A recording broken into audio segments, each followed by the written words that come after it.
Otra relación vital que es muy importante para nuestros intereses aquí en este curso de semiótica en las artes y el diseño es precisamente esta relación vital porque con lo que más lidiamos nosotros y uno de los objetivos nuestros es aplicar esta teoría a las representaciones visuales, audiovisuales, plásticas que construimos, ¿no?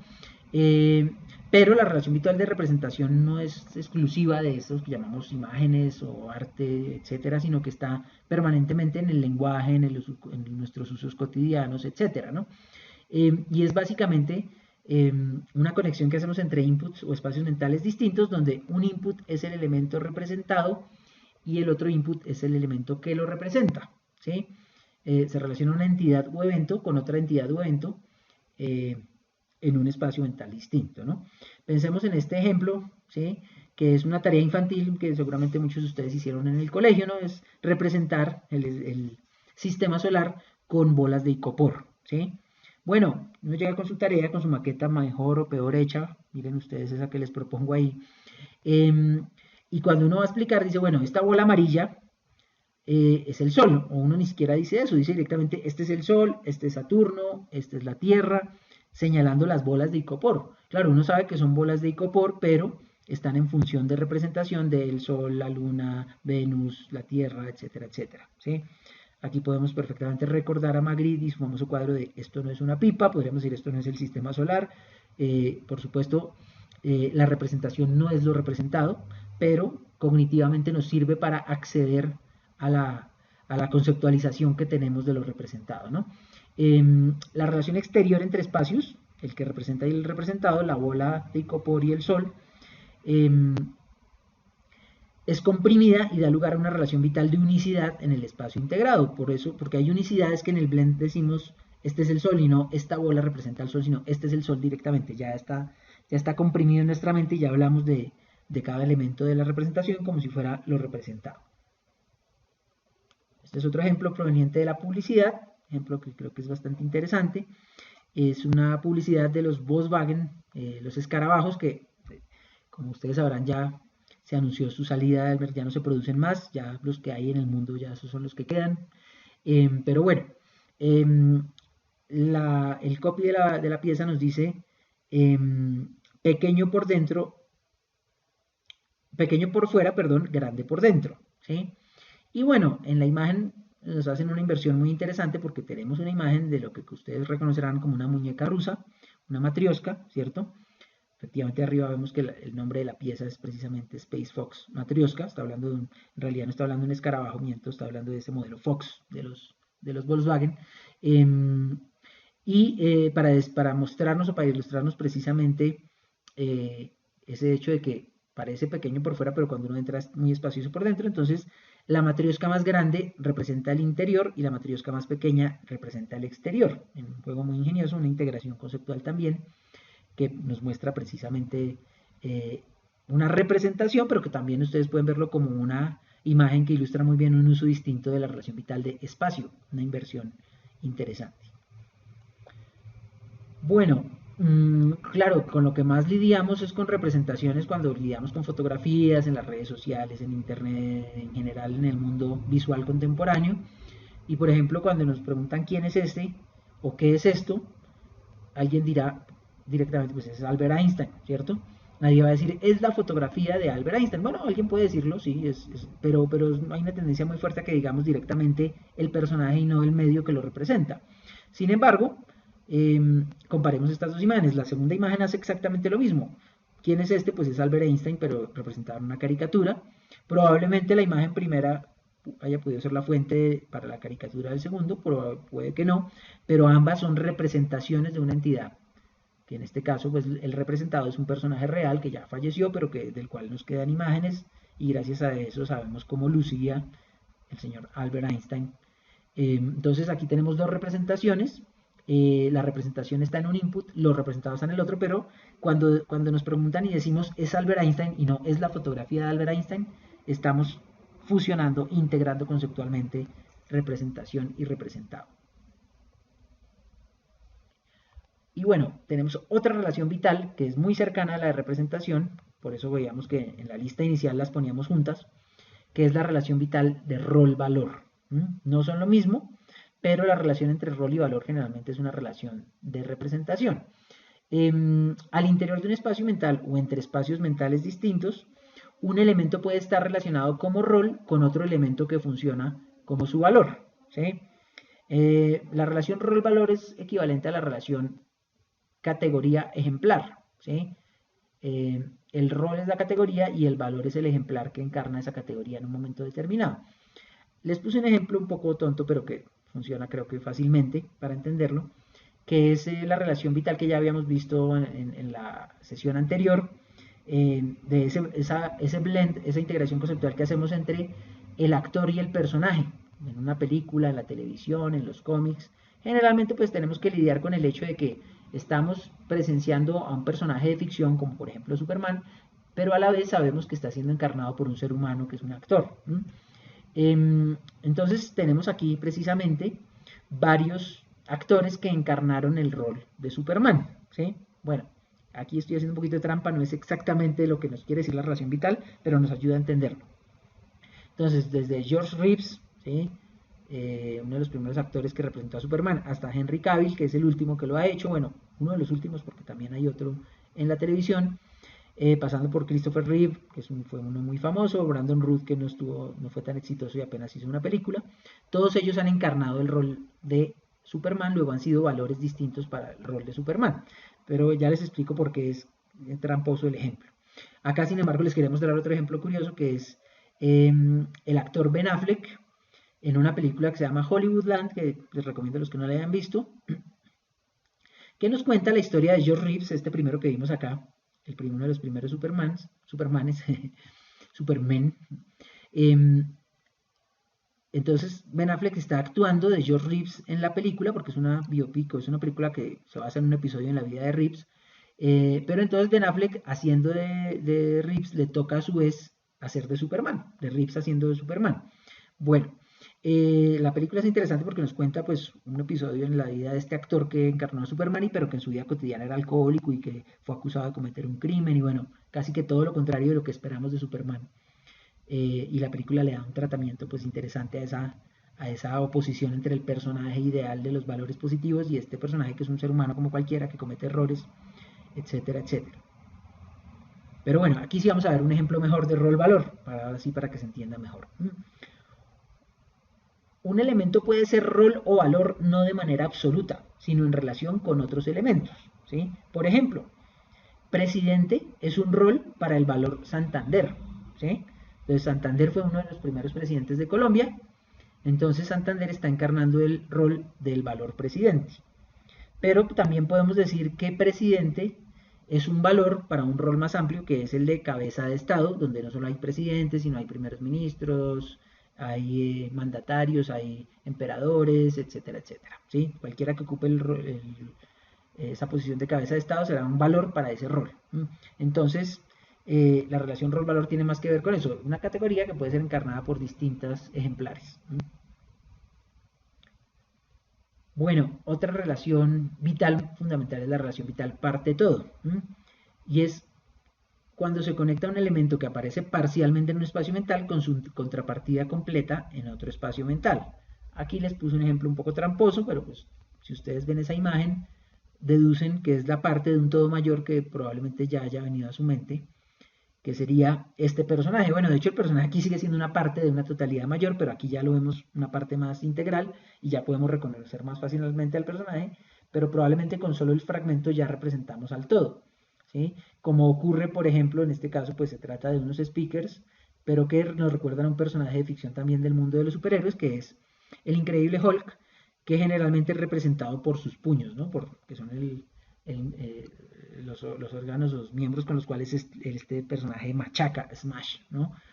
Bueno, o otro ejemplo famoso, las orejas de Mickey, que todo el mundo reconoce, como alusivas a una totalidad mayor, que es por un lado el personaje, pero por otro lado toda la franquicia de Disney, ¿no? Bueno, analogía es una relación vital también muy interesante y que está asociada con la anterior, con la relación vital de rol-valor. Cuando a través del blending o de la integración, dos espacios integrados diferentes han adquirido la misma estructura común, están vinculados por la relación vital de analogía. Es decir, cuando mapeamos, cuando comprimimos una relación rol-valor en otra. Miren este ejemplo. Stanford es la Harvard de la costa oeste. Claro, es un ejemplo muy americano, pero creo que nos puede servir para entender la relación vital de analogía. Son dos universidades, dos valores para el rol universidad norteamericana de alta calidad o de la Ivy League, ¿cierto? Pero que están ubicadas en regiones distintas del país.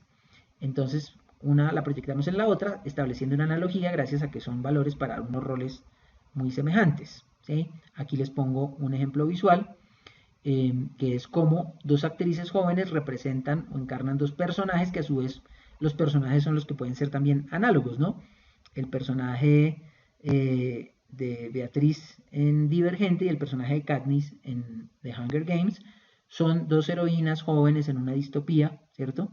Luego son valores para un rol general que es similar y por eso se puede hacer una analogía entre ellas.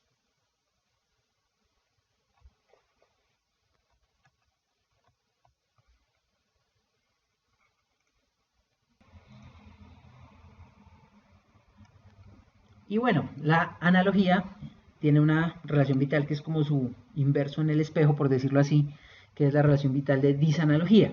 Aunque en realidad son dos relaciones distintas, pero vamos a entender que es difícil entender una sin la otra, ¿no? La disanalogía, sobre todo, siempre se basa en la analogía. Y creo que con este ejemplo que es de Fukunaga y Turner también lo podemos entender.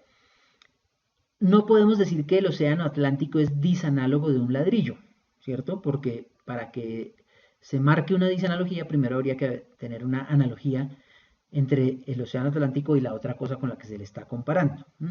En cambio, podemos decir que el océano Atlántico es disanálogo del océano Pacífico, porque se trata de primero una relación de analogía y después el establecimiento de diferencias entre cosas que son análogas, ¿no? Es a lo que llamamos disanalogía. Generalmente nos dicen Fukunaga y Turner que la disanalogía se comprime en una relación vital de cambio. Veamos un ejemplo de disanalogía, porque tal vez es un poco enredado así nomás. Este es un meme ya viejo, ¿cierto? Que circulaba en su momento, pues cuando Justin Bieber estaba de moda y cuando pues también tenía sus detractores, por supuesto, circuló este meme, ¿no? Que nos dice partituras. Adivina cuál es la partitura de Justin Bieber y cuál la de Beethoven, ¿no? Pues por supuesto lo que nos quieren hacer pensar rápidamente es que la más compleja seguramente no es la de Justin Bieber, ¿cierto? Que la del lado izquierdo pertenece a Beethoven y la del lado derecho, muy sencilla, muy transparente, pertenece a Justin Bieber. Pero de lo que no son muy conscientes quienes crearon este meme es que aunque estén tratando de denigrar a Justin Bieber, lo están poniendo en la misma dimensión, por decirlo así, que el gran compositor Beethoven. Ambos son compositores, si no, no se podrían comparar. Claro, una vez que se establece la analogía entre los dos, aparecen las disanalogías que tienen que ver con la complejidad de la música clásica frente a la simpleza del pop que hace Justin Bieber, etcétera, etcétera. Pero bueno, creo que este es un buen ejemplo de disanalogía y por qué parten de una analogía para desarrollar una disanalogía. Aquí volvemos para la disanalogía también con el ejemplo que habíamos visto al principio de la sesión, que es esta imagen que ilustra esa teoría de los paleontólogos evolucionistas, de cómo los dinosaurios se convirtieron en aves o cómo las aves provienen de los dinosaurios, ¿no? En 5 etapas, ¿cierto? Aquí les puse pues el texto completo también que acompañaba la imagen. Pero, ¿por qué disanalogía? Porque en principio se nos habla de lo que pueden tener en común los dinosaurios y las aves como para que se diga que uno provino del otro, pero también cómo empiezan a aparecer las diferencias, ¿sí? La gran diferencia de las aves y los dinosaurios es que la mayoría de las especies de dinosaurios no podía volar, mientras que las aves sí lo hacen. Los dinosaurios no tienen plumas, las aves sí tienen plumas. Entonces, a partir de la analogía inicial o de esa continuidad que se plantea entre las especies, se empiezan a establecer las disanalogías y cómo funcionó la evolución, por qué los reptiles, los dinosaurios tuvieron que transformarse en aves para poder sobrevivir. Bueno, aquí la hipótesis representada en la libélula es que fue una razón pues como todas las de la evolución, ¿no? Adaptarse a unas circunstancias particulares, encontrar un alimento nuevo, una fuente de alimento distinta y ser capaz de cazarla, etcétera, etcétera. Pero entonces esta imagen, que comprime también causa, efecto, tiempo, espacio, etcétera, es un ejemplo también de disanalogía. Bueno, ya vamos llegando a las últimas relaciones vitales. Esta es una de ellas, la relación vital de propiedad. Si ustedes se dan cuenta, ahí dice que es una relación vital interna. ¿Qué quiere decir esto? Que no la vamos a encontrar para hacer mapeos entre espacios mentales distintos. Es muy raro que funcione así, porque más bien funciona como una propiedad, como una relación vital interna. Es decir, las propiedades están todas, que conforman un objeto, por ejemplo, están todas en el mismo espacio mental, ¿no? Por ejemplo, la taza, esta taza decimos que es azul, que es cóncava, que tiene oreja, etcétera, etcétera, que tiene tal peso, determinado peso y tamaño, bueno.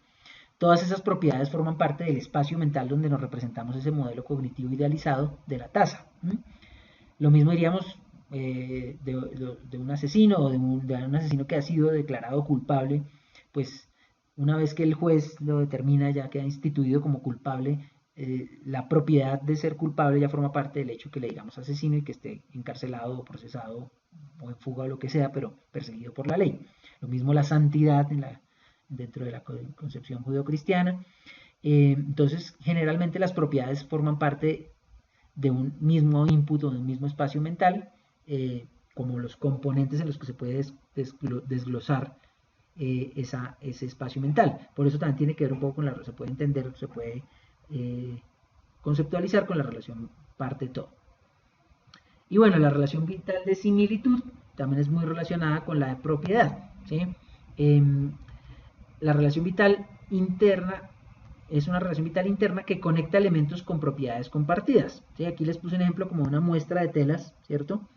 Y bueno, podemos decir que varias de ellas son similares, que hay una relación vital de similitud entre ellas, porque tienen una propiedad común que es la de ser a cuadritos, o las dos últimas, la rosadita y la gris, ser a rayas, ¿sí?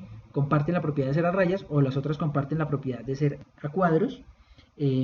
Eso nos permite establecer pues, la conexión entre estos objetos distintos, ¿cierto? Para crear, por ejemplo, categorías, etcétera, etcétera. Y bueno, aquí hay una que de pronto es un ejemplo viejo que tengo yo en esta presentación, pero que hoy en día nos interpela de una manera particular, aunque aquí se está refiriendo a su uso figurado, ¿cierto? En el virus informático. Y es la categoría virus, que hoy en día cada vez la entendemos mejor por las condiciones en que estamos viviendo hoy en la cuarentena por el COVID-19, ¿cierto? Hoy en día sabemos lo peligroso que puede ser un virus, la idea de que se contagia de un individuo a otro, de que si llegamos a hablar de pandemia es porque el contagio ya se masificó y se extendió en la geografía del mundo. Y ya entendemos por qué se habla de virus de computador para referirse a esos programas maliciosos que también se pasan de un computador a otro por una conexión de internet, por una memoria USB, por un contacto entre las dos entidades tecnológicas, ¿cierto? Pero el concepto de virus informático, claro, ahorita culturalmente está desplazado porque el que más nos interesa es el virus orgánico, el virus biológico, ¿cierto? Pero el virus informático es una categoría ya en sí misma, ¿cierto? Ya no decimos mi computador tiene un virus informático, sino no, mi computador tiene un virus o le entra un virus a esta máquina o lo que sea. La categoría ya se ha fusionado de tal manera que se vuelve una categoría interna, pero proviene de una integración conceptual.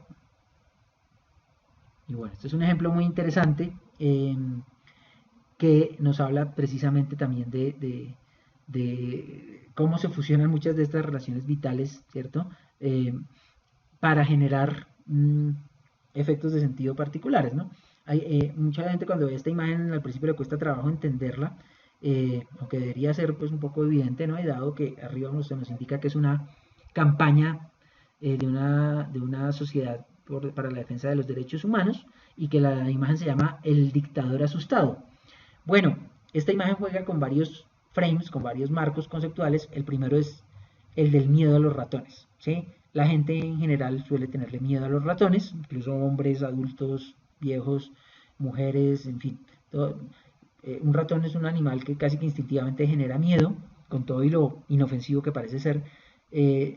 Y aquí la imagen juega con esa idea, pero se trata ya no de un ratón orgánico de carne y hueso, sino un ratón de computador. La puse aquí de cerca precisamente con ese ejemplo del virus porque es un ejemplo similar de el ratón del computador y el ratón, el animal, ¿cierto?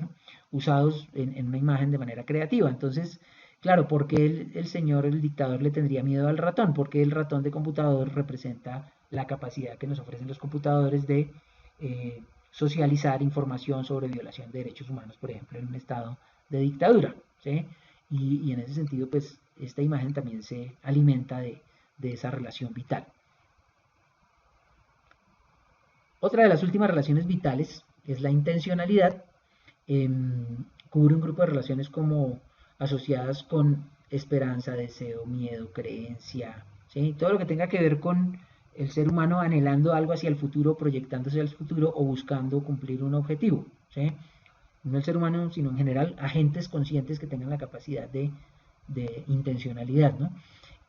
Aquí vuelve a ser válido el ejemplo que poníamos del cáncer, el alcohol mató a tantas personas, aquí el ejemplo que les pongo es el del cáncer, pero lo mismo, el cáncer no mata porque el cáncer no es un agente consciente que tenga intencionalidad, sino es una enfermedad que se padece, sí, un tipo particular de células, etc.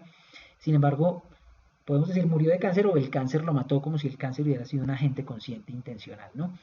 Entonces, la relación vital de intencionalidad la vemos en ese tipo de situaciones. Y aquí les puse otra imagen de Magritte que es interesante en el sentido de que el pintor está observando al modelo, pero es como si estuviera pintando el futuro del huevo, ¿no? Aquello en lo que el huevo se va a convertir, como si tuviera el proyecto de pájaro que es un huevo, por decirlo así, ¿no? Entonces es una imagen que también nos sirve para hablar de intencionalidad. Pero aquí les presento dos caricaturas, perdón, de Quino, del mundo de Mafalda, que creo que lo representan también de una manera muy eficaz, ¿sí? Tenemos a Guille prendiendo el televisor, se sienta a ver el televisor, no le sale ninguna imagen, y entonces el niño muy inocentemente le pregunta al televisor que si está enojado, ¿no? Ahí vemos claramente cómo el niño está proyectando intencionalidad en el televisor. No es que el televisor esté dañado, no es que esté desconectado, sino que está enojado y no quiere presentarle el programa de televisión al niño. Entonces está proyectando intencionalidad, agencia en el aparato. Bueno, algo similar ocurre en la siguiente, pero de una manera un poco también más curiosa. La mamá llega a observar al bebé durmiendo y se imagina que el niño está soñando con ella y por eso está sonriendo. Después el papá hace lo mismo, se imagina que el niño está sonriendo mientras duerme porque está soñando con él, pero en realidad el niño está soñando con la televisión, ¿no? Entonces aquí lo mismo, tanto el papá como la mamá proyectan en Guille su intencionalidad, ¿sí? su deseo, su objetivo de ser amados por el niño, pero pues la última viñeta nos muestra la triste realidad, ¿no? Y bueno, aquí ya vamos llegando a la última relación vital, que es la relación vital de unicidad. Esta es una relación vital interna. Generalmente es una relación vital que vamos a ver, define un espacio mental. En general, cualquier espacio mental es una entidad única, una unidad, porque todas sus partes están interrelacionadas para crear ese espacio de sentido que es el espacio mental. Pero lo vamos a usar mucho para referirnos aquí al espacio integrado o blend, ¿sí? El espacio integrado al principio parece el resultado de una colcha de retazos de un pedazo de un espacio, un pedazo del otro, fusionados o mezclados, pero en realidad cuando nosotros entendemos un mensaje que involucra una integración conceptual, no lo vemos como dos partes separadas, sino ya vemos una unidad, ¿sí? Pensemos en esta publicidad de las gomas de mascar Orbit.